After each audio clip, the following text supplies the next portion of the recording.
বীরভূম জেলার পারুলডাঙ্গা গ্রামে অবস্থিত বোলপুর শিক্ষানিকেতন আশ্রম বিদ্যালয় আজ জেলার অন্যতম পথপ্রদর্শক বিদ্যালয় হিসেবে উঠে এসেছে।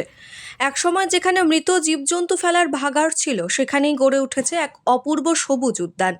কয়েক মাসের পরিকল্পিত চেষ্টা ও উদ্যমে বিদ্যালয় চত্বরে তৈরি হয়েছে ফুল, ফল ও শাকসবজির এক অনন্য সম্ভার। বিদ্যালয়ের প্রধান শিক্ষক প্রশান্ত কুমার দাস জানান, বর্তমানে এখানে প্রায় 185 প্রজাতির বিভিন্ন ফুল, শাকসবজি ও ফলের চাষ চলছে। যদিও এই কাজে নানা প্রতিবন্ধকতার মুখোমুখি হতে হয়েছে। আদিবাসী অধ্যুষিত ও এককালে পিছিয়ে থাকা এই বিদ্যালয় এখন মডেল স্কুলে পরিণত হচ্ছে। শীতকালীন ফুলের পাশাপাশি এখানে নানা ধরনের দেশি বিদেশি সবজি ও ফল চাষ করা হচ্ছে, যা সাধারণত বাজারে সহজে পাওয়া যায় না। ভবিষ্যতে গ্রীষ্মকালীন সবজি ও নতুন ফলের জাত চাষেরও পরিকল্পনা রয়েছে। পুরো ভেষজ একদম পিঙ্ক ফুলকপি, হলুদ ফুলকপি, পুরো একদম হলুদ কালারে।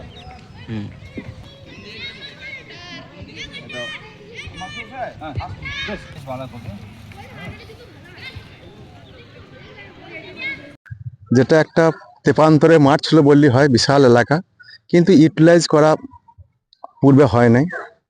এই মাস্টারমশাই এসে দেখছি যে এর মধ্যে একটা প্রাণ সঞ্চার করেছে। বিভিন্ন রকমের ফুলের বাগান, বিভিন্ন রকমের ফলের গাছ, বিভিন্ন রকমের সবজি বাগান এবং ছোট ছোট স্কুলের ছেলে মেয়েদের নিয়ে উনি যেভাবে আগ্রহ প্রকাশ করে এগিয়ে এসছেন, আমরা ওকে সাধুবাদ জানাই। যে উনি আসার পর যে সমস্ত স্কুলের ভাবমূর্তিটাই চেঞ্জ হয়ে গেছে।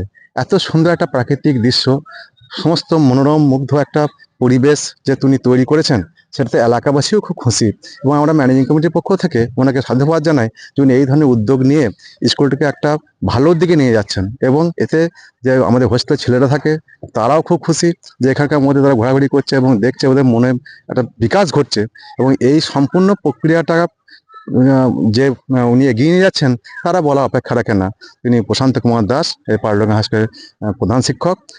উনি আসার পরই সমস্ত স্কুলের ভাবমূর্তিটা পরিবর্তন হয়ে গেছে। এরকম যে মাস্টারমশাই দিয়ে আরও আসেন এবং আমাদের স্কুলের সমস্ত শিক্ষক মহাশয়, শিক্ষিকারা এবং আমাদের ম্যানেজিং কমিটির পূর্ণ সমর্থন আছে ওনার কাজের জন্য। এবং আমরা আগামী দিনে আরও চেষ্টা করব যাতে উনি আরও এগিয়ে নিয়ে যান, যে জায়গাতে সমস্ত এলাকা এবং বীরভূমের মধ্যে এই স্কুলটা একটা জায়গায় পৌঁছাতে পারে। আমরা আগে দেখেছি যে এই জায়গাটা একবারে যাচ্ছেতে অবস্থা ছিল, যে খুবই অসামাজিক কাজকর্ম হতো, রাতের দিকে দেখা যেত, দিনে দুপুরেও দেখা যেত, অনেক কিছু থাকতো। এখন এই জায়গাটা বাগানে পরিণত হয়েছে, এটা কি বলবে? হ্যাঁ, ঠিকই বলেছেন। এই জায়গার মধ্যে খুবই একটা মানে ভয়জনক অবস্থা ছিল, যে যখন আমরা মানুষ রাত্রে যেতেও পারতো না, যে একটা ভয়াবহ ব্যাপার, যেখানে চোর ছিনতাই থাকতো বা বিভিন্ন রকমের অসামাজিক কাজকর্মের সঙ্গে যুক্ত ছিল এই জায়গাগুলো। সেই জায়গাগুলোকে উনি যে জায়গাতে নিয়ে এসছেন, এখন মনে হচ্ছে একটা স্বর্গের পরিবেশ তৈরি হয়েছে এখানে। এবং সেই জায়গাতে ওনাকে সাধুবাদ দিতে হয় যে উনি যে জায়গাটা পৌঁছে দিচ্ছেন, আস্তে আস্তে এলাকাটা আরও মানুষের যাতায়াত বাড়বে। এবং আমাদের স্কুলের পক্ষ থেকে তো খুব ভালোই হচ্ছে, এবং যারা এখানে কাজকর্ম করছে তাদেরও একটা আর্থসামাজিক দিকে উন্নতি হচ্ছে, সেটা আমি বলতে পারি। কি কি আছে, মানে কিরম কিরম রয়েছে? আচ্ছা, এটা হচ্ছে স্কুলের উদ্যোগে একটি কিচেন গার্ডেন হয়েছে এবং সেটা পুরোপুরি অর্গানিক ভাবে, এবং এখানে সব ধরনের দেশি বিদেশি বহু রকমের সবজি, তার মধ্যে চায়না ক্যাবেজ, পাকচই, পার্সলে, লিক, দু রকমের লেটুস, চেরি টমেটো, তারপরে আরো অন্যান্য 3-4 রকমের টমেটো, এছাড়াও ধনে আছে, পার্সলে আছে, লিক আছে, আরো অনেক যেসব সাধারণ সবজিগুলো সেগুলো তো আছেই, তার সঙ্গে সঙ্গে বিদেশি সবজিও আছে, এবং যেটা খেতে খুবই সুস্বাদু।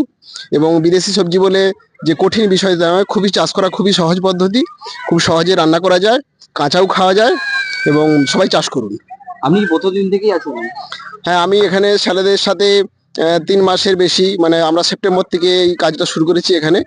তো এই জায়গাটা যেভাবে বন জঙ্গল হয়ে পড়েছিল বা নোংরা হতো, স্যারেদের উদ্যোগে এবং স্কুল কমিটির সেই উদ্যোগে এখানে একটি ফলের এবং ফলের বাগান হচ্ছে, সবুজ করে সবুজায়ন হবে, সেই সঙ্গে হচ্ছে ফুলের বাগান হয়েছে আর সবজির একটি বাগান হয়েছে। আগামী দিনে আর কি নতুন নতুন কিছু পাওয়া যাবে? হ্যাঁ, আমাদের ইচ্ছে আছে এটি একটি ইন্টিগ্রেট ফার্মিং তৈরি করা। আমরা নানা রকম 12 মাসি কাঁঠাল, ড্রাগন ফ্রুটস, তারপরে হচ্ছে বিদেশি ড্রাগন ফ্রুট, তারপরে ম্যাঙ্গোস্টিন, অ্যাভোক্যাডো, আলু বকরা, পিচ, যত রকমের ফল হয় আমরা চাইবো যে স্কুলের মাঠে বা স্কুলের জায়গায় সমস্ত রকমের গাছ, ফল সবজি এগুলো হোক, মানুষ দেখুক, শিখুক, লাগাক, এবং যাতে মানুষ পেতে পারে, সমস্ত মানুষই পেতে পারে, তারও আমার একটি ব্যবস্থা রাখছি। স্কুলই সেই সিস্টেম তৈরি করে দিচ্ছেন এবং তারই মাধ্যমে সবাই পাবে এটা। আপনার নাম? আমার নাম সুবীর মাইতি, মেদিনীপুর।